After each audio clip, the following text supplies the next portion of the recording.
ça, parce que quand il est revenu la dernière fois, il était décidé donc d'être un bon duc de Bretagne, et il a buté les Anglais à contre-cœur, puisqu'il les aimait bien, il était très anglophile, il les a butés dehors.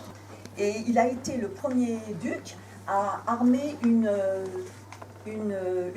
marine, enfin des nefs. C'était des nefs qui étaient armées pour défendre les côtes bretonnes, parce qu'il y avait quand même pour défendre le commerce de la Bretagne.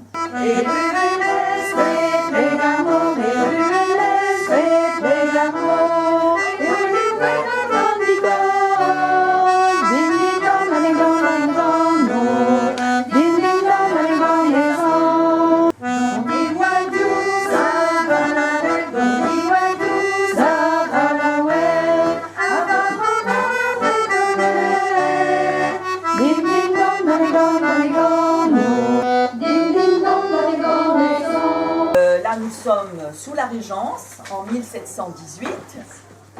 À la mort de Louis XIV, les caisses sont vides et le régent a décidé de faire entrer de l'argent en demandant aux Bretons une nouvelle taxe, mais sans passer par les États de Bretagne ni le Parlement.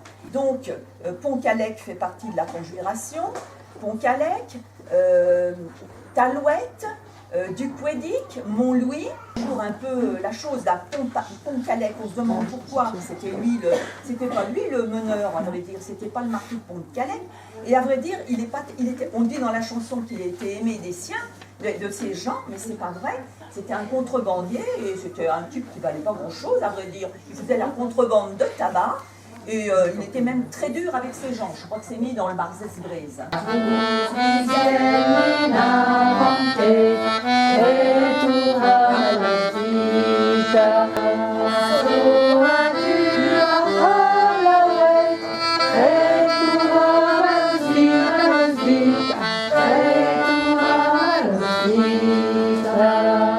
Mais la chose importante qu'il a faite lui, c'est publier la musique.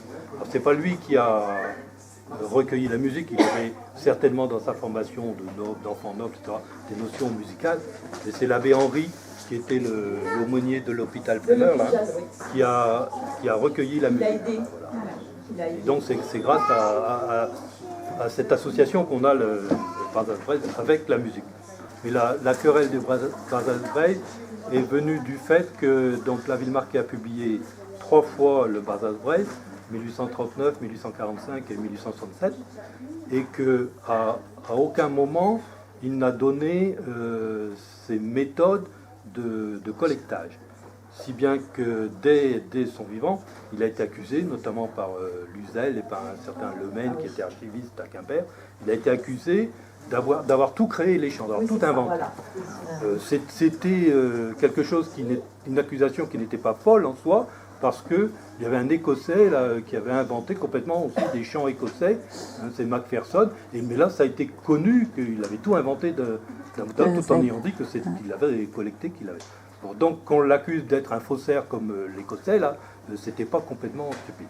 Bon, mais alors il y a même ensuite un universitaire qui a fait une thèse, un étudiant devenu universitaire après évidemment, qui a fait une thèse sur la ville marquée en 1960, Fange-Gourville, et puis donc il a dézingué complètement.